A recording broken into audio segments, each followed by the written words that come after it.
Fala galera, seja bem-vindo aqui a mais uma aula ao vivo de informática. Eu sou o professor Fábio Augusto. Hoje nós vamos estudar bem o que pode acontecer no concurso para a Embasa, a empresa baiana de água e saneamento. Então, coloquei aqui para você comparando o que aconteceu e o que pode acontecer, beleza? Mas antes, acompanhe aqui comigo. Vou deixar para você os meus contatos, então tá lá, ó. Qualquer dúvida que você tiver, tem aí então o meu Facebook, meu Instagram, meu e-mail e também o meu canal no YouTube, para que você possa se inscrever e receber sempre que eu publicar ali um vídeo, uma notificação você recebe, beleza? Bom galera, é o seguinte, em relação à Embasa, coloquei aqui para você que no último concurso, que foi em 2017, a banca foi a IBFC, Instituto Brasileiro de Formação e Capacitação. Nesse concurso, em 2017, teve 4 questões de informática. Galera, embora seja 4 questões de informática, isso significa que você tem uma prova fácil. 4 questões de informática, o grande problema da quantidade de questões em relação ao conteúdo é justamente ter muito conteúdo e, como a gente já sabe, são 4 questões que aconteceram naquela época, você tinha que saber o quê? Todo aquele conteúdo e deste conteúdo ali extrair 4 questões.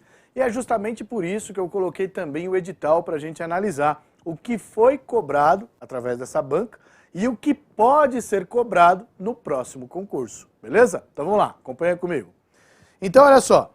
Nesta prova, em 2017, o edital trouxe o seguinte assunto em informática: conceitos e modos de utilização de aplicativos para a edição de textos, planilhas e apresentações no ambiente Microsoft Office e BR Office. Hoje, BR Office é chamado de LibreOffice. Então aqui, ó, o LibreOffice seria, então, o elemento que substitui aí o BR Office, certo? Então quer dizer, eles estão, neste caso aqui, cobrando todo o pacote Office e todo o pacote do LibreOffice, que envolve, no caso, edição de texto, planilha e apresentações. Sistemas operacionais, no segundo item aqui do edital, Windows e Linux. Então quer dizer, 2 sistemas operacionais, embora não seja citado qual a versão do Windows aqui. Então, quando não é cobrado, a versão sempre é colocado aí a última versão, beleza?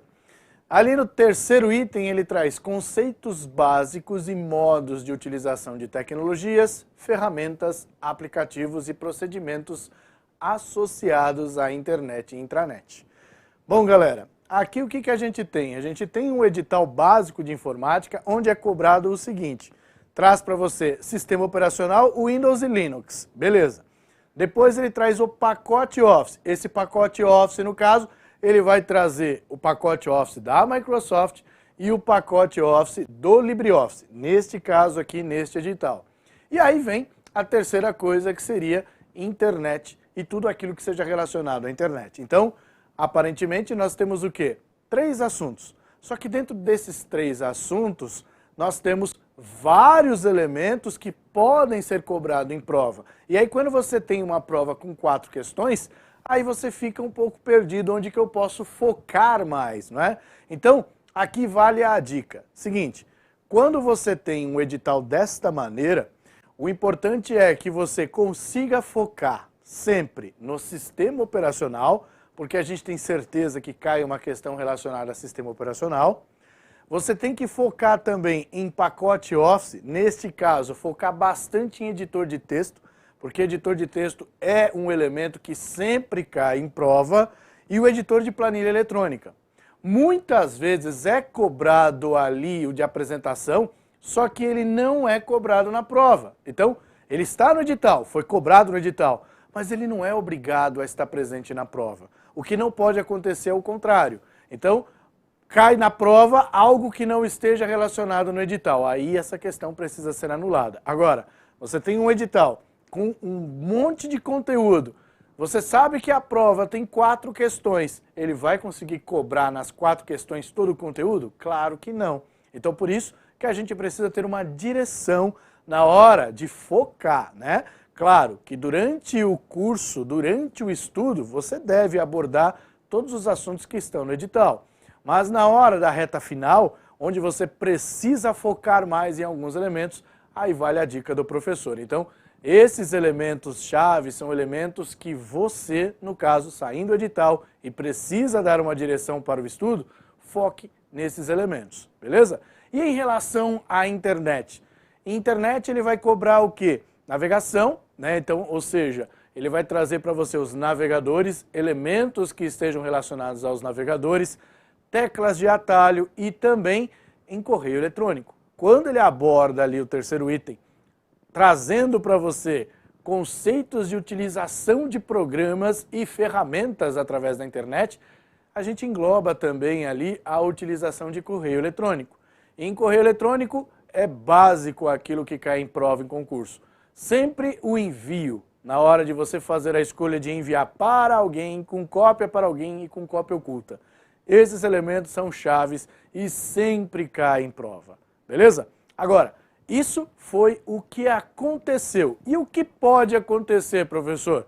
É aí que eu vou separar para você. Vamos lá ver? Olha lá. Bom, o que pode acontecer? Pode acontecer o seguinte. A banca para o concurso em 2020, ela já foi definida. Então não é a mesma banca que você teve em 2017. Você tem agora o Instituto AOCP como a banca definida para esse concurso da Embasa. Então, o que resta sair agora? Apenas o edital. Então, se a gente não tem o edital, a gente não sabe focar ainda nos elementos chaves para o concurso, mas a gente já consegue estudar quem? A banca. Então, estudando a banca, a gente já pode iniciar os nossos estudos. Então, portanto, coloquei ali para você. Bora estudar. Galera, esta banca aí, o Instituto AOCP, é uma banca que aborda, por exemplo, todo o conteúdo de informática, mas de uma maneira mais atual. Então, todos os elementos atuais que a gente tem em informática, essa banca gosta de cobrar nas provas. Então, eu peguei para você agora um apanhado geral de questões que aconteceram neste ano, onde a AOCP aplicou vários concursos e peguei para você ali os elementos chaves de questões de prova para a gente analisar e também para que você possa focar num estudo dirigido desta maneira. Então, assim, a banca é uma banca que traz assuntos atuais. Isso quer dizer o quê? Em relação a sistema operacional. Qual sistema operacional que eu devo estudar? Windows 10. Qual o pacote Office que eu devo estudar? Aí você deve estudar o pacote Office mais atual, 2016, 2019. Então, esses pacotes são os pacotes que você deve, né, trazer ali para você algo mais concreto. E depois, porque todas as provas aí relacionadas a 2019, né, que a gente tem aí da OCP, eles cobraram a versão 2016. Isso quer dizer que na próxima prova, ou seja, em 2020, ele traga para você um pacote Office mais atual. Também em relação a LibreOffice, eles também cobram. Então o LibreOffice a partir da versão 5, que é a versão mais atual que a gente tem. Eu sei que nós já estamos na versão 6 do LibreOffice, mas geralmente as provas que cobram ali o LibreOffice vai cobrar a partir do 5. Então, todas aquelas questões que você anda pesquisando na internet que envolve o LibreOffice 4 para baixo, esquece, não estuda. Informática é bom por conta disso. Quando você já sabe qual é o perfil que a banca tem, você já consegue, por exemplo, eliminar na hora de estudar, através de questões antigas, questões desatualizadas. Essas questões você não deve se preocupar, porque, claro, vai ter sim, mesmo que o assunto seja comum, vai ter uma diferença entre as versões. Belezinha? Outra coisa que é importante em relação à internet. Essa banca, ela cobra elementos de internet voltados aos navegadores mais atuais, então ele vai trazer questões relacionadas a navegadores, inclusive aqueles que você nunca ouviu falar, como o Tor. Então, Tor é um navegador que não é muito comum no meio onde a gente trabalha, né? Que seria o quê? O meio doméstico. Então o Tor já é um navegador voltado para um outro tipo de utilização, onde você vai fazer o uso da Deep Web. Então quer dizer, Deep Web também é um assunto abordado por esta banca. Então, só para você ter uma ideia, quando eu falo que é uma banca que cobra assuntos atuais, é justamente por conta disso. Então, qual banca de concurso que já cobrou a respeito da Deep Web? A OCP. E aí trouxe também o navegador que permite ali uma pesquisa dentro da Deep Web. Beleza? Então, vamos às questões que eu separei para que você possa também enxergar como que a OCP trabalha. Vamos lá? Então vamos lá. Primeira questão que eu trago aí para você é uma questão relativamente longa, né? Então ela traz ali para a gente o seguinte, ó. O phishing é um tipo de ameaça virtual bastante comum nos dias de hoje. Em relação ao phishing, assinale a alternativa correta. Ele traz lá, A.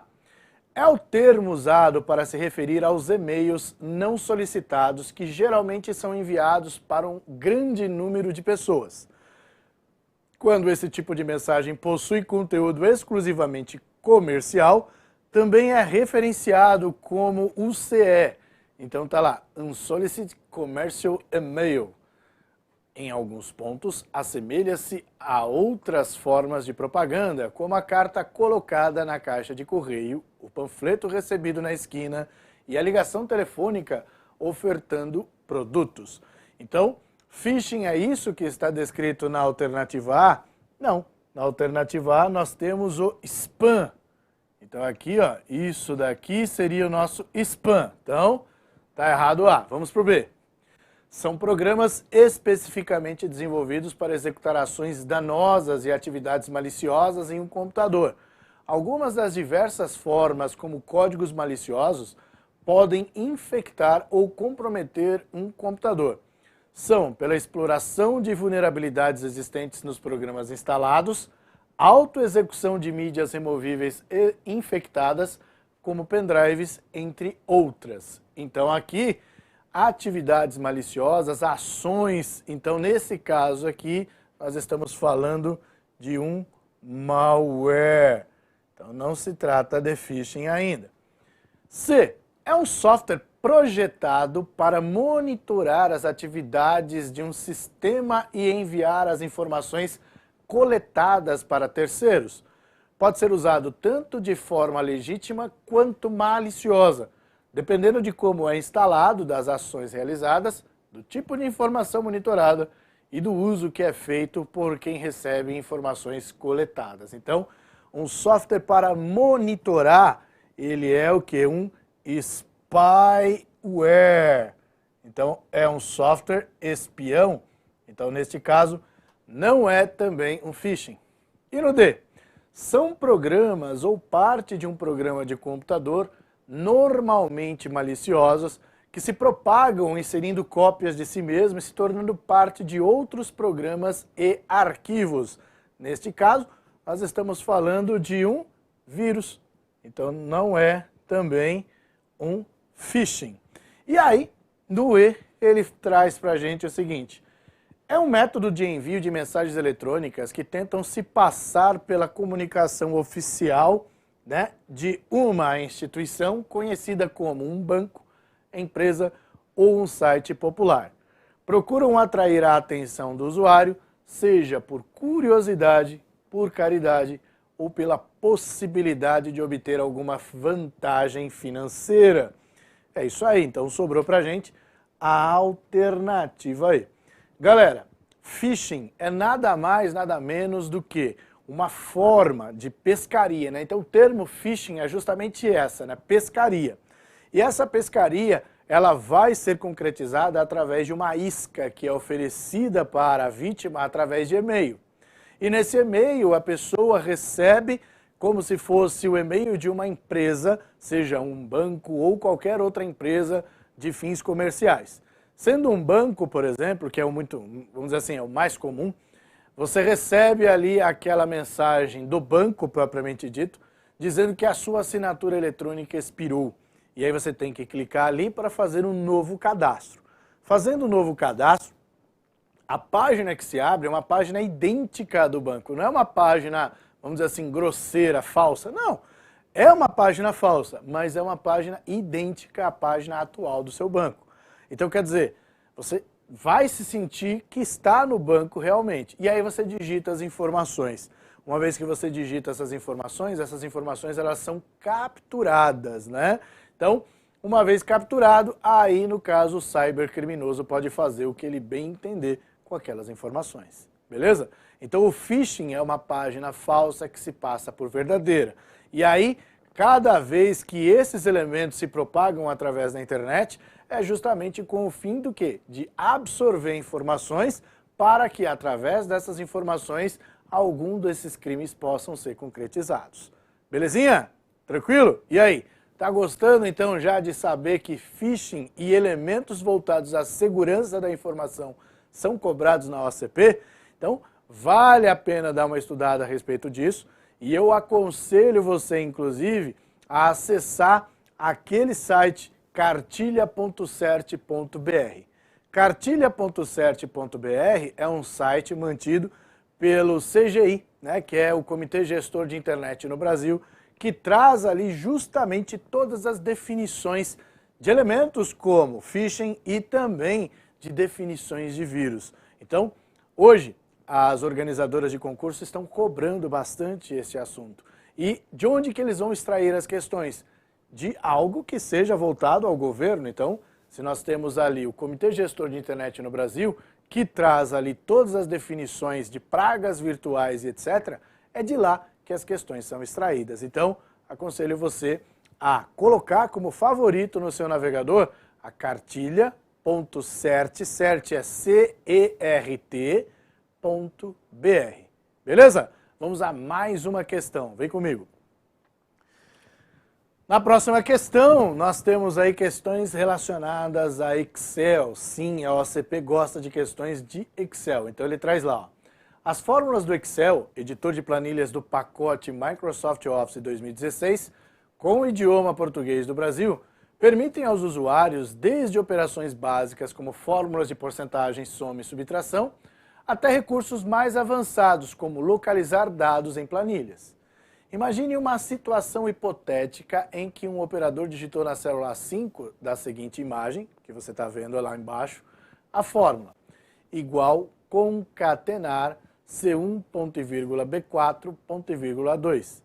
Qual será o resultado apresentado após aplicar a fórmula?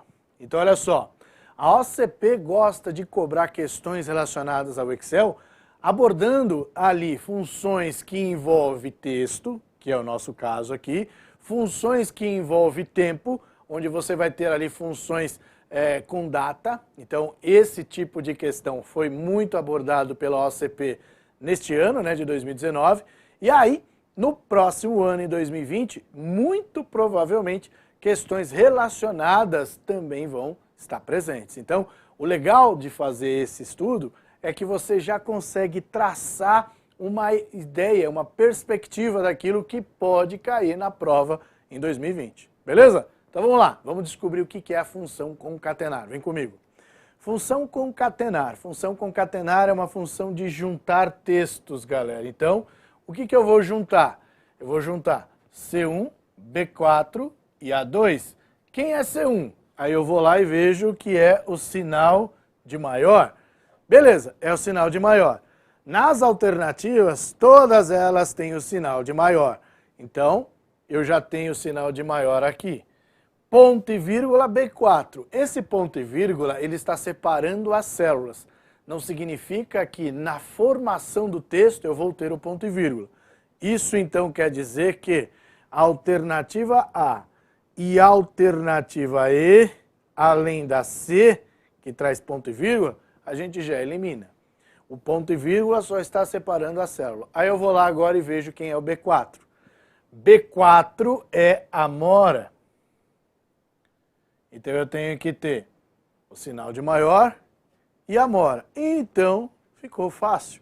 Não é a alternativa D, portanto, alternativa B, alternativa correta. Então, galera, concatenar é uma função de juntar textos. E tudo aquilo que estiver dentro do parêntese da função concatenar, ele vai juntar. Não importa se é texto ou número. Se você tiver lá concatenar 1 ponto e vírgula 2, ele não vai fazer somatória, ele vai concatenar. Então 1 ponto e vírgula 2, ele vai formar o quê?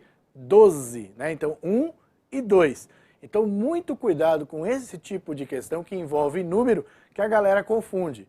Concatenar não soma, concatenar não subtrai, concatenar junta. E juntar não é somar. Juntar é, vamos dizer assim, juntar textos. Não importa se é número ou se é um texto como que a gente teve aqui. Belezinha? E aí, tá curtindo a aula? Você que está assistindo, já deu seu like? Se não deu, faz favor, deixe aí então o seu like, deixe recados aí pra gente também nos comentários, diga como que você está se preparando para o concurso da Embasa, se você já iniciou seus estudos, se você ainda não iniciou, pode iniciar imediatamente. Nós aqui da Nova Concursos já temos aí o perfil traçado para o que vai acontecer em 2020. Então, se você ainda não começou a estudar, comece já, beleza? Quando você chegar em 2020, você já vai ter pelo menos uma folga em relação às outras pessoas que ainda não começaram a estudar. Beleza? Então, vamos a mais uma questão que eu separei da OCP para você. Vamos lá. Bom, a OCP gosta de cobrar também questões relacionadas à pesquisa na internet. Então tá lá, ó. Imagine uma situação em que um assistente em administração está utilizando o mecanismo de busca Google para realizar uma pesquisa na web sobre determinado assunto. Esse profissional precisa que a pesquisa retorne resultados com a expressão específica, sendo que nesse caso a expressão é redação oficial.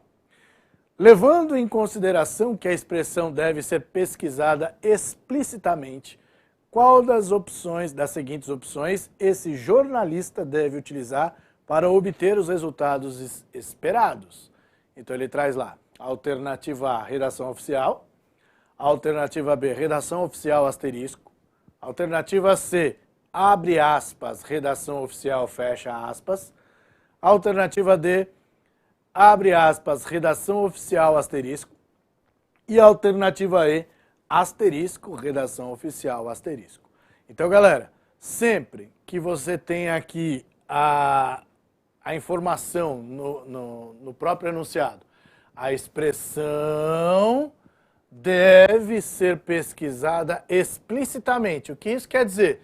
Que precisa ser exatamente como está escrito, redação oficial. Então, uma forma de pesquisa que a gente tem dentro do Google é que você coloque entre aspas a palavra-chave, aí todos os resultados vão trazer sites relacionados à redação oficial. Então, portanto, alternativa correta, alternativa C. Beleza? Então, continuando, tem aqui mais uma questão que eu separei para você, questão que envolve o quê? Tecla de atalho. Então, quando eu falo para você, olha, editor de texto, ele vai cobrar para você elementos de formatação e tecla de atalho. Isso é fato, não tem como fugir. Então, por isso que eu peguei aqui uma questão que a própria OCP colocou aí no ano de 2019, uma questão que envolve várias teclas de atalho de uma só vez, sobre o Word. Então ele fala lá, ó, o Microsoft Word versão 2016 é uma ferramenta de texto que pode ser utilizada por meio de teclas de atalho. Considerando o exposto, relacione as teclas de atalho com sua respectiva finalidade e assinale a alternativa com a sequência correta. Aí ele traz lá, né, a observação do caractere mais, foi utilizado somente para interpretação. Então tá lá, a primeira coisa que a gente tem aqui é o seguinte, está lá numerado, né, as teclas de atalho Ctrl+P, Ctrl+T, Ctrl+C, Ctrl+V, Ctrl+X e Ctrl+Z. E depois ele traz a coluna onde você deve correlacionar os números com a ação. Então, selecionar tudo. Qual a tecla de atalho no Word a gente utiliza para selecionar tudo? Então, das teclas oferecidas ali, só pode ser, aqui no caso, o item 2, né? Então, a gente vai colocar os números aqui. Então, começamos com o número 2 aqui. Então, aqui é 2. Beleza. Agora, se aqui é 2, Então, a alternativa C, a alternativa D e a alternativa E já podem ser eliminados. Por quê, professor? Porque está começando com números diferentes de 2. Tá vendo só? Então, uma questão como essa, que seria, vamos dizer assim, difícil para algumas pessoas que não conseguem ali guardar as teclas de atalho, fica extremamente fácil quando você sabe pelo menos uma delas. Outra tecla de atalho que você sabe é a tecla de atalho para copiar para a área de transferência. Copiar, qual a tecla de atalho que copia? Ctrl C. E qual o número de Ctrl C? 3. Então esse item aqui é o item 3. Aí você olha e vê que a alternativa correta é a alternativa B. Preciso ver as outras coisas? Não, não preciso. Mas é importante saber que colar é Ctrl V, que é o item 4. Desfazer uma ação é o Ctrl Z, que é o item 6. Abrir o gerenciador de impressão é o Ctrl P para imprimir. E recortar é o Ctrl X, que é o item 5. Então, tudo que está descrito ali na alternativa B. Tá vendo só? Então, galera, isso que a gente acabou de fazer é o que você deve fazer na hora da prova. Então, é o quê? Um olho na questão e outro nas alternativas. Então, você já consegue eliminar as alternativas que não estão de acordo com aquilo que está sendo pedido. Isso facilita bastante. Você viu que a gente conseguiu eliminar 3 de uma só vez, ficando apenas 2. E aí você foca apenas nas 2, porque aquelas 3, claro, já foram descartadas. Então, em informática, principalmente quando você tem ali questões que envolvem teclas de atalho, você já consegue fazer essa eliminação. E, no caso, a OCP, ela gosta de cobrar a tecla de atalho. E, geralmente, as questões de tecla de atalho dela são dessa maneira. Às vezes para correlacionar, às vezes para aplicar uma ação em uma determinada situação, problema que eles colocam. Então, a partir do momento que você tem ali a situação colocada, você analisando consegue, através das alternativas, eliminar, ficando apenas com 2 alternativas, que é o comum. E aí, entre as 2, você foca e escolhe a correta. Beleza? Então, vamos a mais uma questão. Vem comigo. Bom, separei aqui para você mais uma questão, onde ele traz para a gente o seguinte, ó, o conceito de softwares. Então, a ACP também tem relação a questões informáticas envolvendo software e hardware, beleza? Então tá lá. Os softwares podem ser classificados em 3 tipos: software básico, software aplicativo e software utilitário. Dos itens a seguir, qual é considerado um software utilitário? Galera, primeira coisa que a gente precisa saber é a diferença entre eles. Software básico. Básico não quer dizer que ele é simples. Básico quer dizer que ele é fundamental.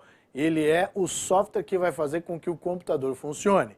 Então, qual software faz o computador funcionar? O sistema operacional. Seja ele qual for, pode ser Windows, pode ser Linux, pode ser qualquer outro. Mas você já sabe que o software básico é o sistema operacional. Depois, software aplicativo. Bom, pensa nos aplicativos que você tem no celular. O que é um aplicativo? É um programa que permite que você faça uma série de ações no sistema operacional, no computador em questão que a gente está falando. E no caso do celular, é que permite que a gente faça coisas no celular. E o utilitário? O utilitário é que permite que eu possa fazer ações que envolvam o sistema operacional de uma certa maneira.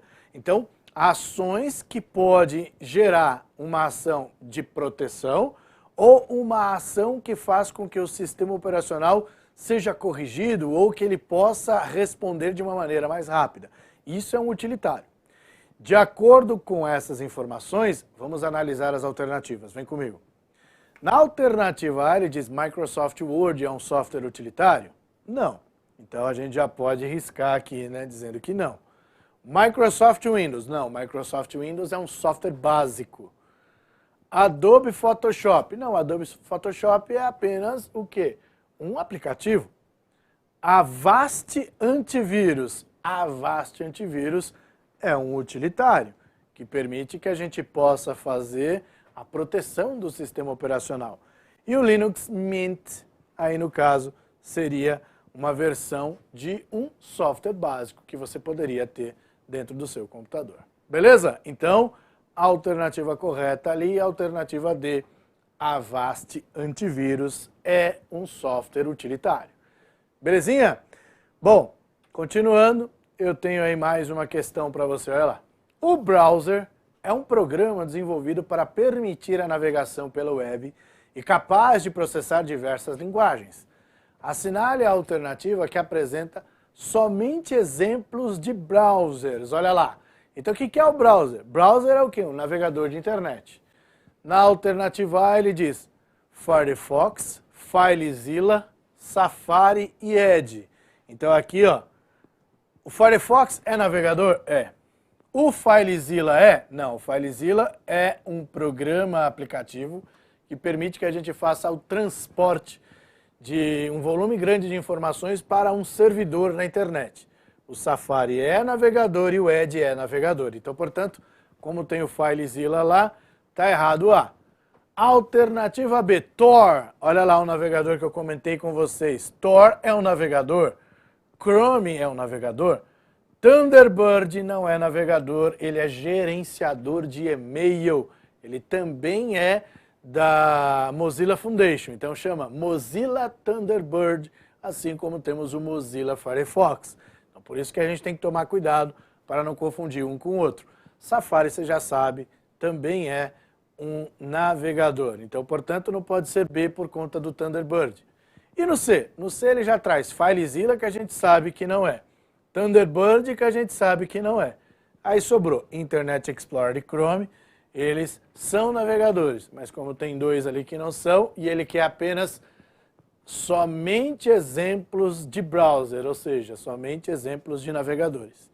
No D, Edge. Edge é navegador. FileZilla. FileZilla você já sabe que não. Thunderbird não. Chrome é. E aí sobrou a alternativa E. Olha lá. Chrome, Safari, Tor e Edge. Todos eles são navegadores? Sim. Inclusive, está trazendo o Tor lá. Tá vendo? Então, galera, essa é uma organizadora que cobra um navegador que não é muito comum no meio doméstico. Então, veja só, o Tor está presente nessa questão. É uma questão simples? É uma questão simples, mas imagine só, tem gente que vai achar que o Thunderbird é navegador, não vai achar que Tor é um navegador, então por isso que é importante que você saiba que essa organizadora gosta de cobrar em prova os elementos atuais. Embora o Tor não seja um elemento atual, já existe aí há muito tempo, mas não é um elemento atual para o usuário doméstico. Então, a OCP, né, no caso, essa organizadora, ela está trazendo para você elementos que existem na informática já, mas que não são praticados por usuários comuns. Beleza? Então, lembre-se, Tor também é um navegador. Belezinha? Então, vamos continuar. Temos mais uma questão para você. Vamos lá.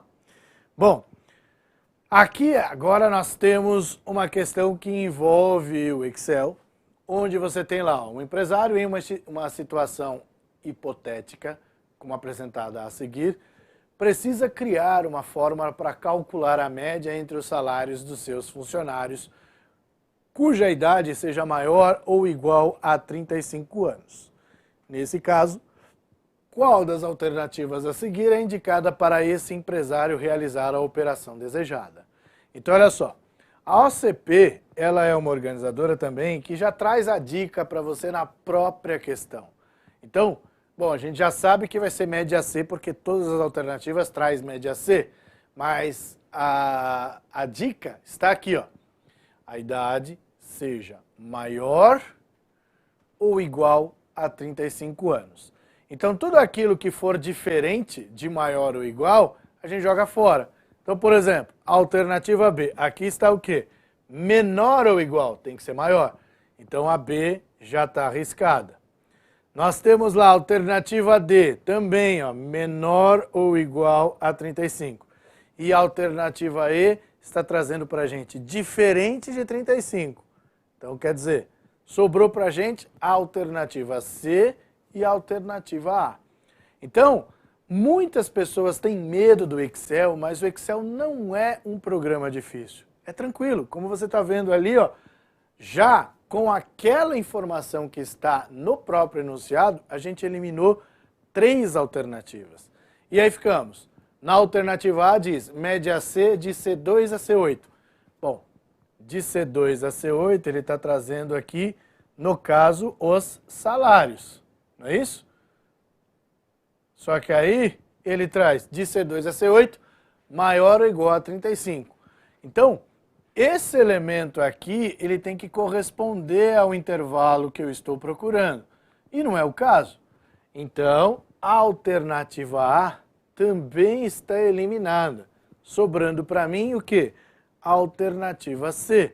Veja, de B2 a B8 eu vou encontrar ali as idades maiores ou iguais a 35 anos? Sim, ó, porque de B2 a B8 eu tenho justamente quem?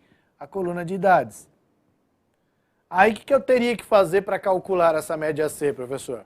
Pegar os números maiores ou iguais a 35 anos, que são aqui 43 e 65, certo? Então, desses 2 números que a gente encontrou, nós temos que fazer a somatória e dividir pela quantidade de pessoas. Então, eu teria que pegar o 4.000, que está aqui, e o 980, que está aqui. Então, eu tenho 4.980 dividido por 2, porque somente 2 pessoas têm idades maiores ou iguais a 35, certo?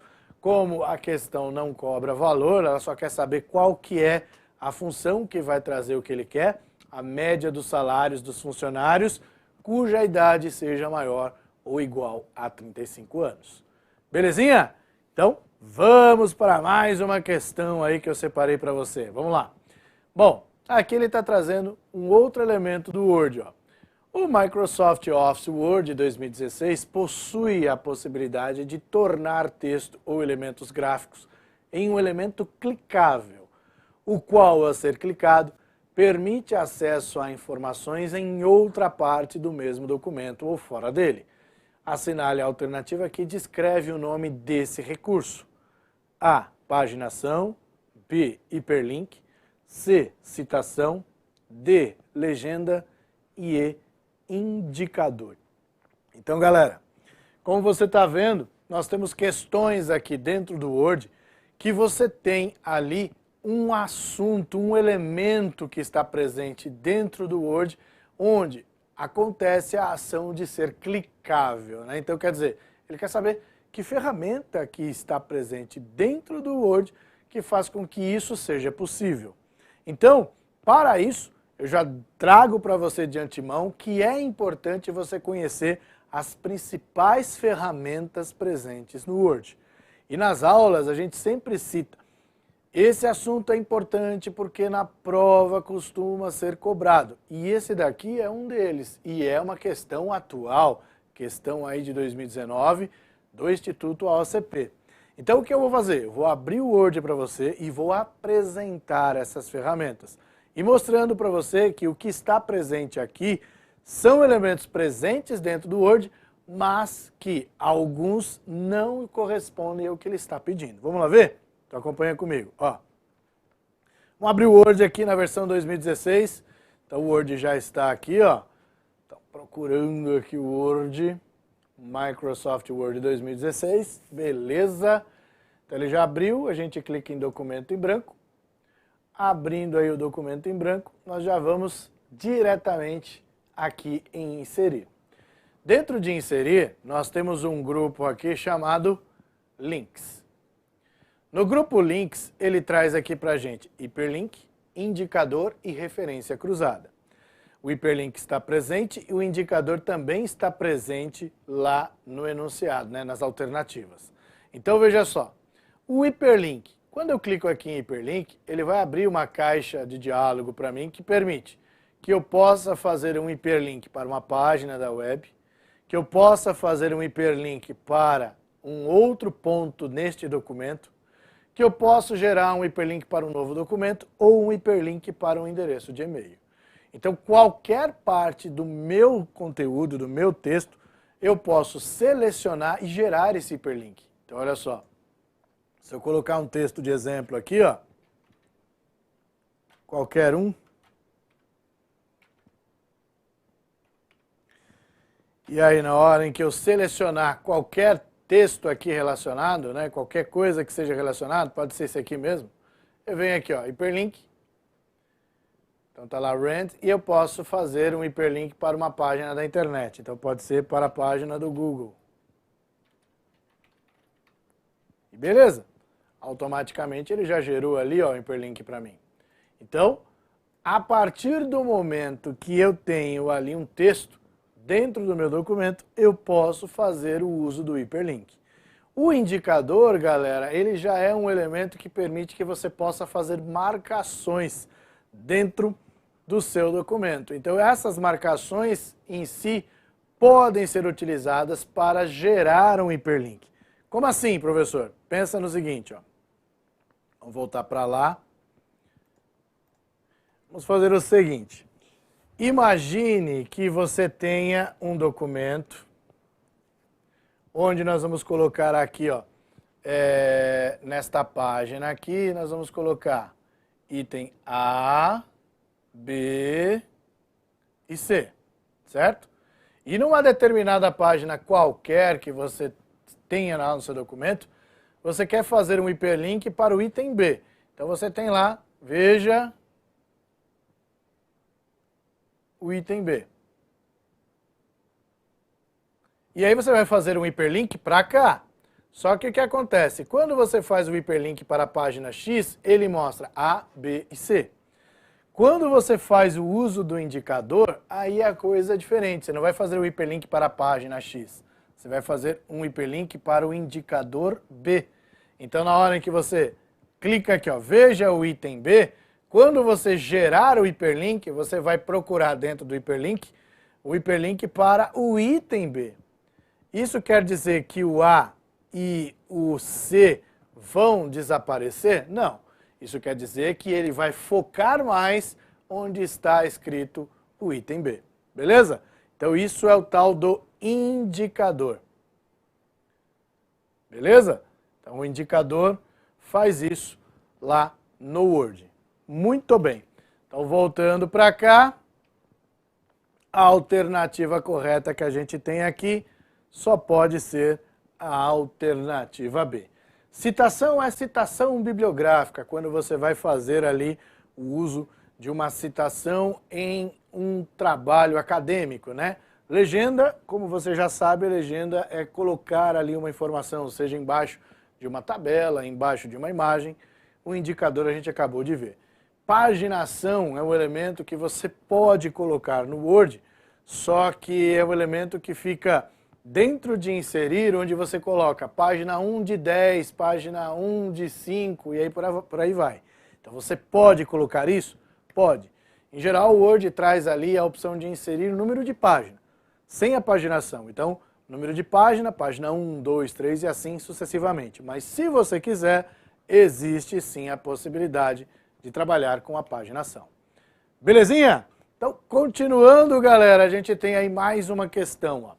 Durante a edição de um arquivo de texto composto por muitas páginas e capítulos, alguns desses capítulos não preenchem totalmente a sua última página, deixando-a com uma porção em branco, sendo que todo capítulo novo deve começar no início de uma nova página.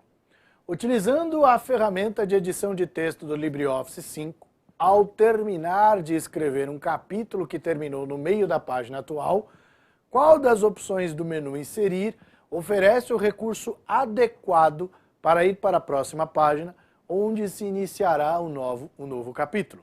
Aí ele traz lá, seção, quebra manual, cabeçalho, rodapé, nota de rodapé ou nota de fim.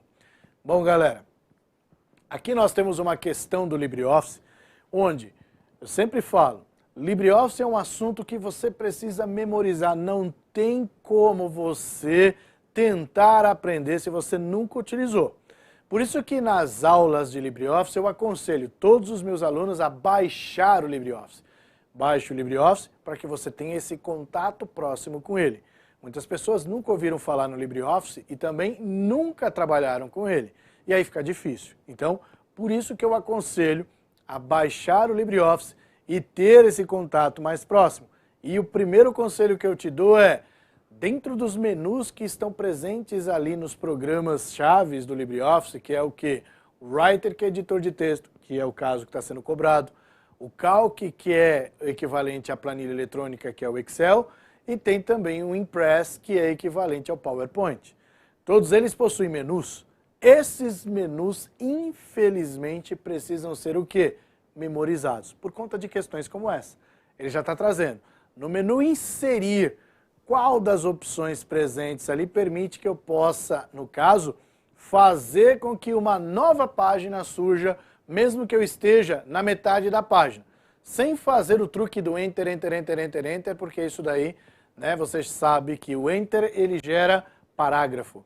E para todo editor de texto, quando você coloca um texto lá antes desse monte de Enter, ele empurra o Enter para a próxima página. Então, para ele é texto. Então, não é dessa maneira que você deve fazer para que uma nova página surja. Você deve fazer isso através de uma quebra que a gente tem. No caso do LibreOffice, isso é chamado de quebra manual. No Word, é chamado de quebra de página. Então, fica fácil a partir do momento que você sabe ali a teoria. Sabendo a teoria, nesse caso, associa com o que está dentro do menu Inserir, olha lá, por exemplo, nas alternativas aquilo que não está, elimina e aí fica com as opções presentes. Então você vai ver, cabeçalho e rodapé, não tem nada a ver. Quebra manual, aí tem. Então sabendo que esses dois itens estão dentro de Inserir, aí dentro do contexto sobra um único item e esse item é o item correto. Vamos lá ver? Então acompanha comigo, olha lá. Então, seção, quebra manual, cabeçalho e rodapé, nota de rodapé e nota de fim. Seção é dividir o documento em duas seções diferentes, para que você possa fazer, por exemplo, a numeração de páginas a partir da página 6, sem colocar números nas primeiras páginas, né, nas páginas de 1 a 5. Então tem que dividir o documento em duas seções. Quebra manual, que é a alternativa correta, ele vai quebrar ali a página, não é? Cabeçalho é aquilo que se repete na parte de cima, rodapé é que se repete na parte de baixo, e nota de rodapé é aquele número que aparece em cima de uma palavra e a informação aparece lá no rodapé da página. E nota de fim, como o próprio nome já diz, vai aparecer no final do documento.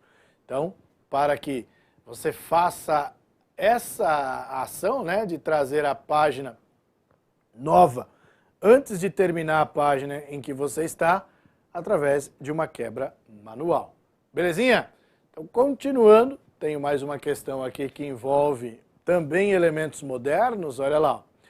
Na internet, há várias formas de armazenar ou transmitir arquivos entre usuários e computadores, né? Entretanto, nem todos os protocolos ou programas utilizados têm essa finalidade. Assinale a alternativa em que nenhum protocolo ou programa tenha como função a transferência ou armazenamento de arquivos. Então, ó, nenhum protocolo ou programa pode ter a ação de transferência ou armazenamento de arquivos.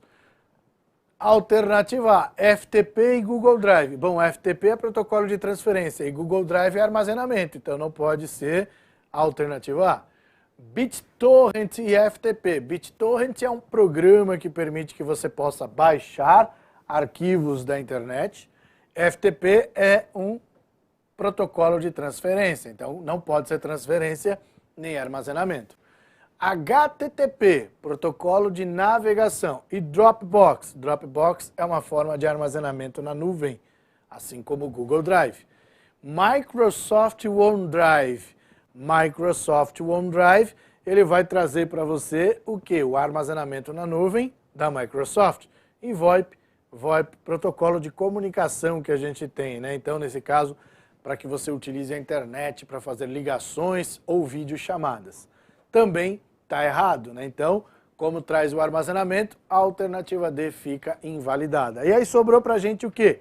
Alternativa E, VoIP, é um protocolo que a gente tem na internet.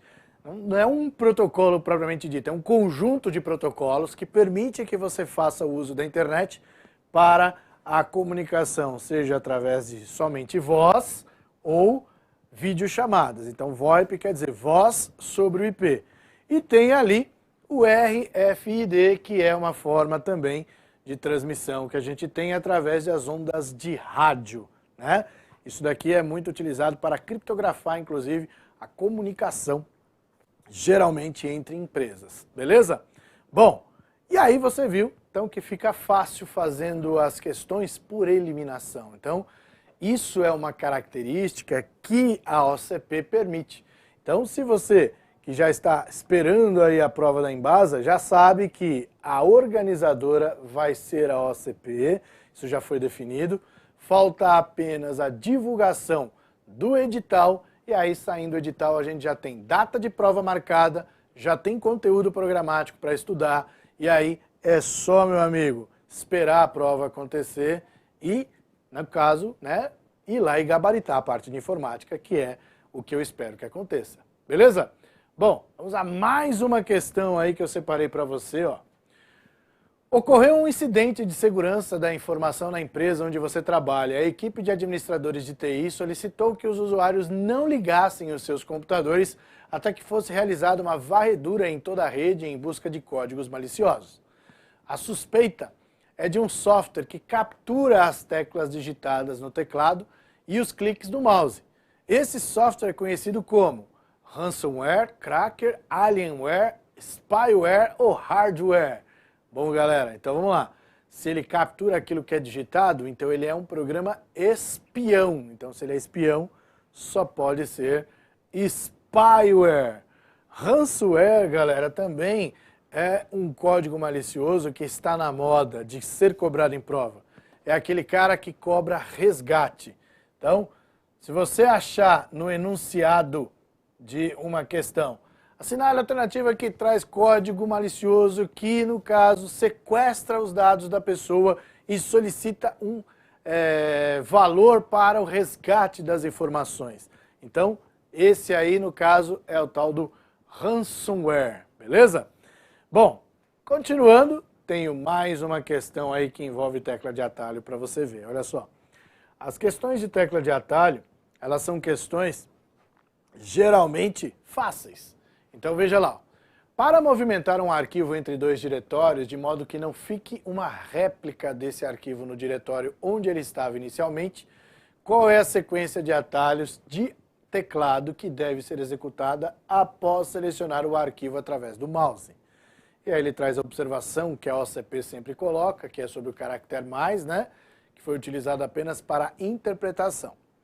Na alternativa A, ele diz Ctrl+C no diretório inicial e depois Ctrl+V no diretório de destino. Ele vai copiar e colar? Vai. Mas é isso que ele quer? Não. Ele quer que a informação não fique uma réplica em um dos diretórios. Então, no diretório,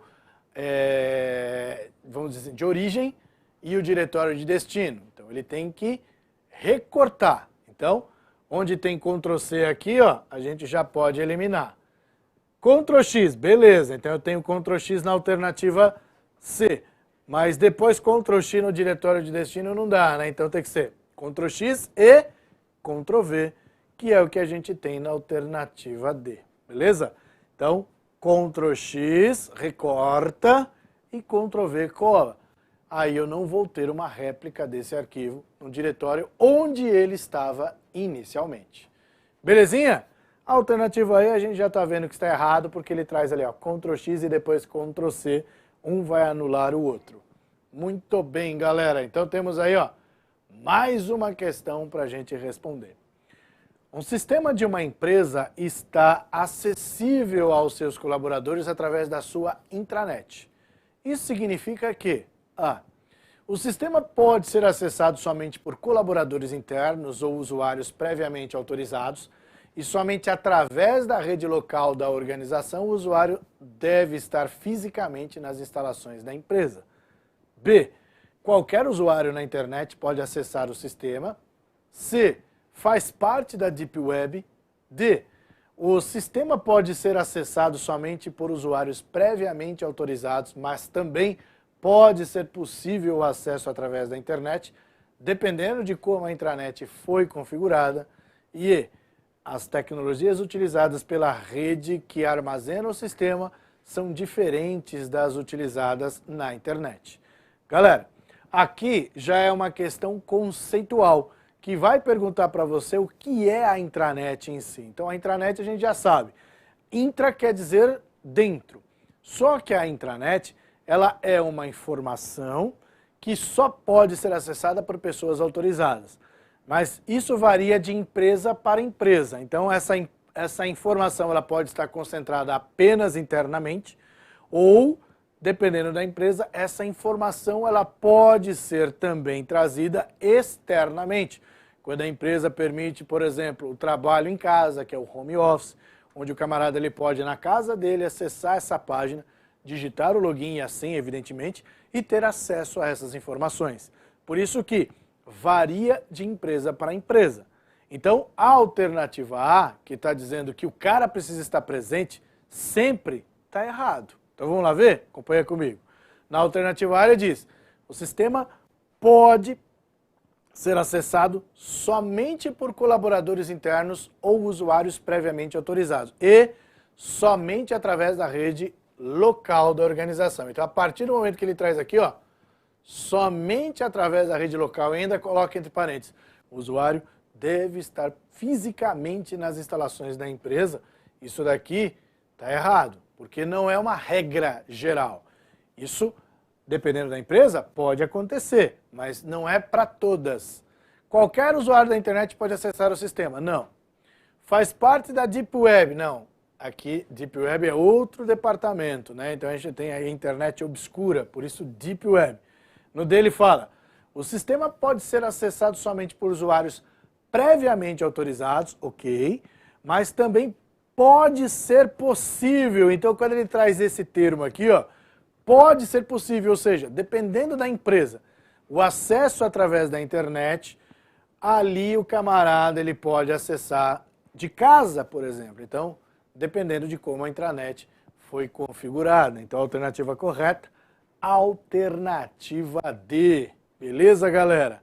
E aí, na alternativa E, as tecnologias utilizadas pela rede que armazena o sistema são diferentes das utilizadas na internet. Não, tem nada a ver uma coisa com a outra. Próxima questão, olha lá.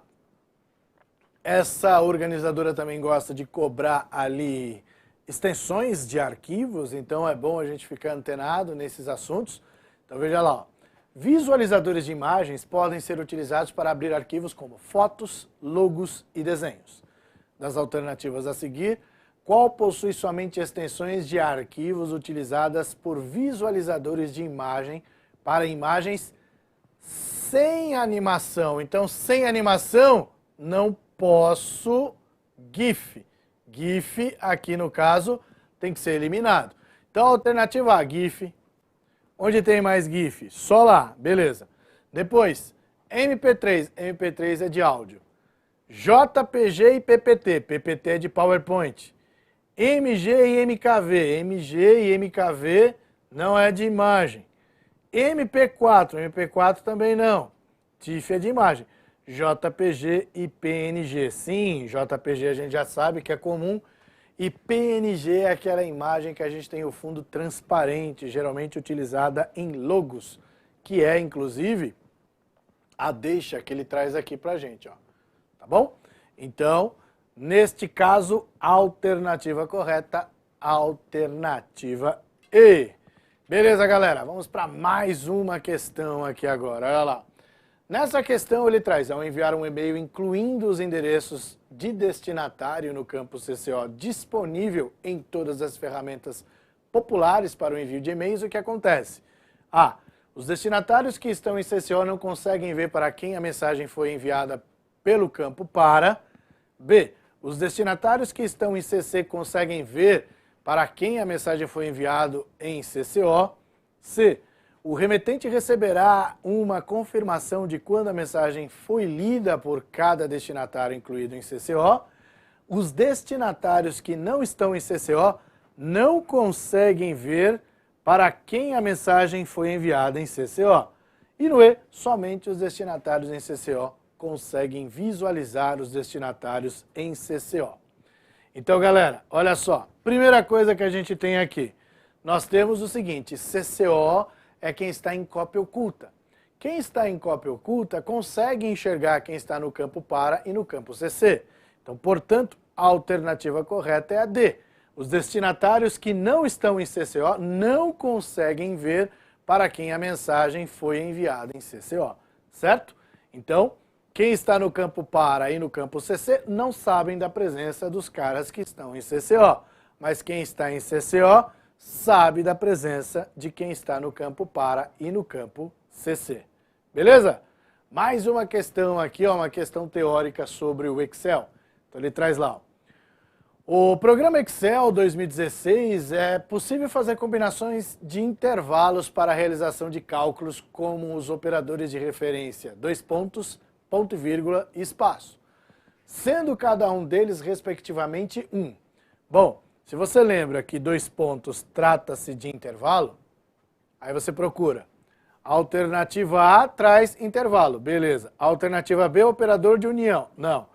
Alternativa C, operador de intersecção e operador de intervalo, beleza.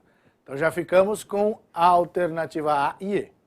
Depois, ponto e vírgula. Ponto e vírgula, ele junta as células, lembra? Então quando você tem A2 e A3, então esse E é o ponto e vírgula, então ele é um operador de união.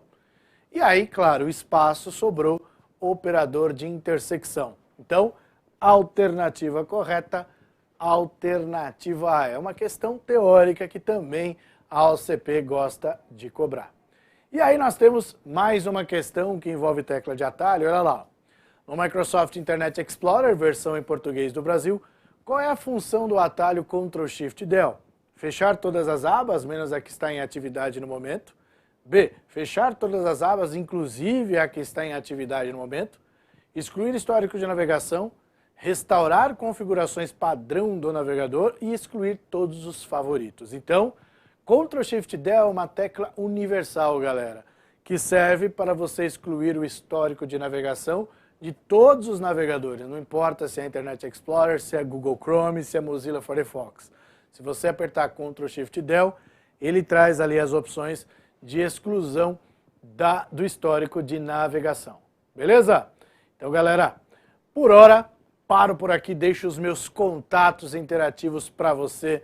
Qualquer dúvida que você tenha sobre o assunto que a gente abordou aqui, pode ficar à vontade em me procurar em qualquer um aí desses canais, beleza? Então, por hora é só, continue estudando conosco aqui na Nova Concursos. Espero que eu tenha te ajudado de alguma forma. Você que acompanhou até agora, né? Deixe o seu like para mim e desejo para vocês um excelente 2020, galera. Então, até a próxima. Valeu!